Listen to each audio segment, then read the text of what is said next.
up, you guys? Marty Schwartz here from Marty Music, hanging out with my buddy Jason Sinay. Great, awesome dude, awesome guitar player. Thank you. At it, plays with Mike Campbell from Tom Petty and the Heartbreakers. I'm just dropping names. But anyway, Bam. you have this amazing guitar collection, and you're doing social media stuff. So I'll leave a link for your Instagram down there, you guys. Check them out.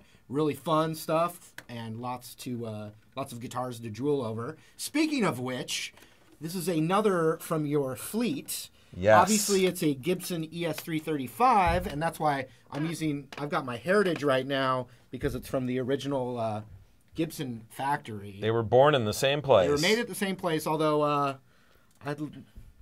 trade you. No, I'll think about it. Yeah. I'll think about it. What do we got here? So this guitar, and thank you for your kind words. I appreciate it very much. This guitar is a 1959 ES335, 1,000% original. Great, great shape. I mean, look at that back. It's beautiful.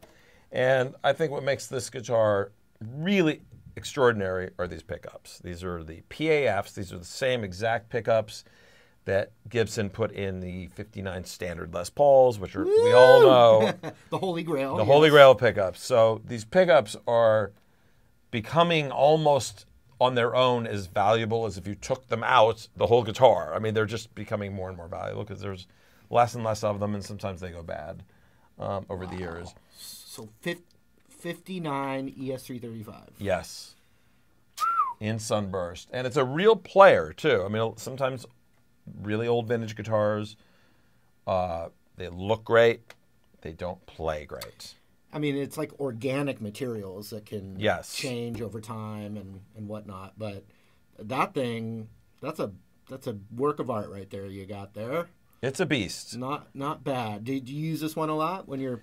You know, in the studio, whenever I do a session, it always comes. Yeah, I mean, I also have a 355, which is also a 59. Okay. With the PAFs. It's very similar, but has block inlay and has a Bigsby. But this one has a slightly better tone and is more playable. And so I always bring this. You know, I figure if I have this, a good Gretsch, a Les Paul, and a Strat, I can play any session. And then another Strat, and then maybe a Telly. Well, then... And then maybe...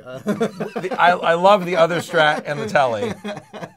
Yeah, oh, man. Oh, but then a bigger hollow body, too. Well, then... The Gretsch. Yeah. But then... then a Super 400 is like the SGs? largest. I have a few SGs, yeah. All right. I love those. Love. Let's hear Jason play it a bit.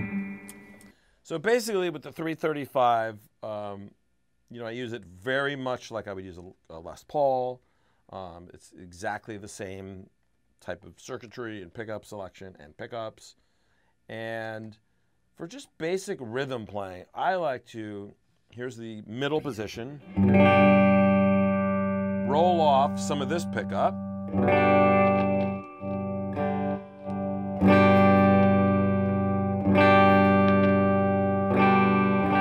So that's what I would use maybe for a rhythm tone, like.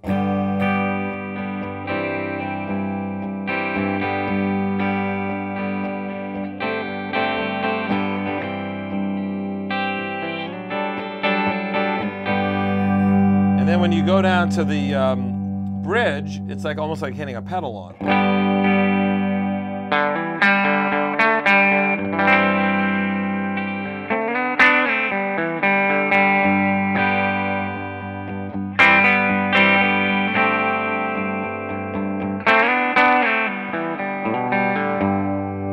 So that's kind of my go-to. And then the other thing, like for if there's a jam and you want to do some soloing and you want to get that kind of really smoky, bluesy tone, I mean, this guitar becomes a whole other monster.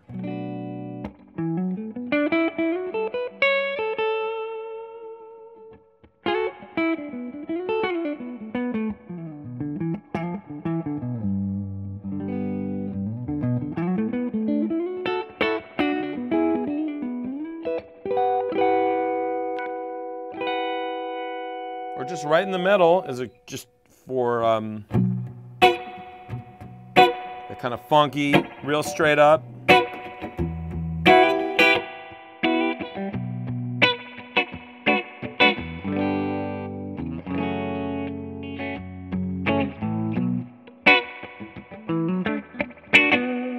Another great thing about these PAFs, you can just roll the volume down, and it's a totally different character. It's almost like an acoustic guitar amplified. For these kind of parts.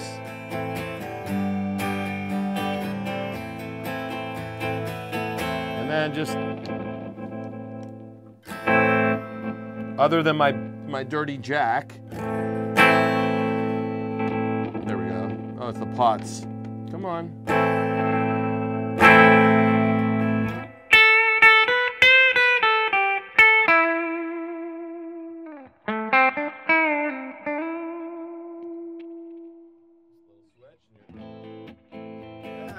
So it's all in there. You can do so much without pedal switching or anything. When you have such a clean, powerful pickup, I need to put a little spray in there. But for something that's 58 years old, not bad. Not a bad tool. Yes. Yeah, that's awesome. How many power tools can you use 58 years later? Or a car, Or well, that's something I always say about, this guitar today is manufactured basically the same. How many things are that way anymore? Because I know the cell phones they made down in the, somewhere in the South in 1959. Oh wait, they didn't make cell phones. What's the story of you getting the guitar? That's always a good way to connect with the owner, like hearing about how you acquired this wonderful. It was a painful day. It was a very painful day. Painful because of the price of the guitar? Painful because of the price. Painful to come home to then wife and explain it. Past tense. Past tense, yes. I wonder why she's gone. You still got the guitar, though. I still got my guitar. Just like Jimi Hendrix would say. So I went to Norman's Rare Guitars. He said, I've got to show you this, I'm like, fine, I'll look at it. And he does his usual thing of leaning up and looking at me and going, it's not cheap. Opens it up. And he pulls this thing out, and I'm like, I don't want to play it. I don't want to know. I walked away. I said, I want to know. And then someone plugged it in. Somehow Norman knew. He knew. That drew me in. I started playing it, and I thought, I'll never find a 335 that plays like this. Mm-hmm. So, this guitar I've actually brought out to a lot of gigs. I've never taken it out on the road, and I wouldn't take a guitar like this on the road. Sure. But so you're not as crazy as I thought. I'm close. I'm learning the levels of crazy. There's levels of crazy. Yeah. Okay, go on. So it's just, that's how I feel about some of these guitars. It's just, they're not really replaceable. Yeah, I could find another one maybe. Yeah. But it wouldn't play the same or sound the same. Well, with that, since I don't think I've ever played a 59 335. So what I have here is, I said earlier, but it's the Heritage where, Gibson factory moved to Nashville. Yeah. And the guys in that community there stayed and started Heritage Guitars. So I do know that the guy that sprayed this is the guy that sprayed this. Because he's this elderly guy. Same and guy. Apparently he's like, addicted to the fumes from the paint because he's been, he's like in his 80s or 90s. It's keeping him alive. Yeah. So he's like literally, but apparently he's like this master legendary guy. I'm sorry, I don't remember his name, but I just know that they still actually had some of the original guys there. However, this is not, a vintage like that. So I promise to give it back. Please. I promise, but can I just switch with you real quick? That would make me very happy. I would love to hear you play it. I never get to hear anybody play it. Ooh, let's see. Oh. It's all there.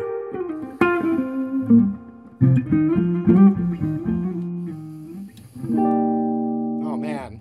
Okay.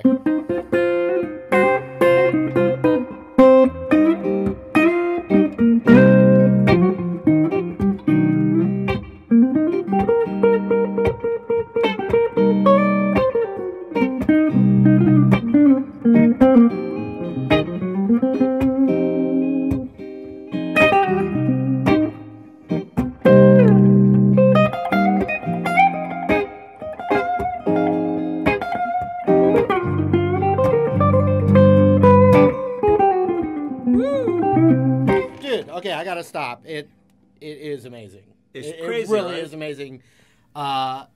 I feel like I'm on the Food Network where you're trying to describe like the exactly. It's crunchy, it's sweet, there's a pungent flavor. No, okay. First of all, the action is amazing. Yeah.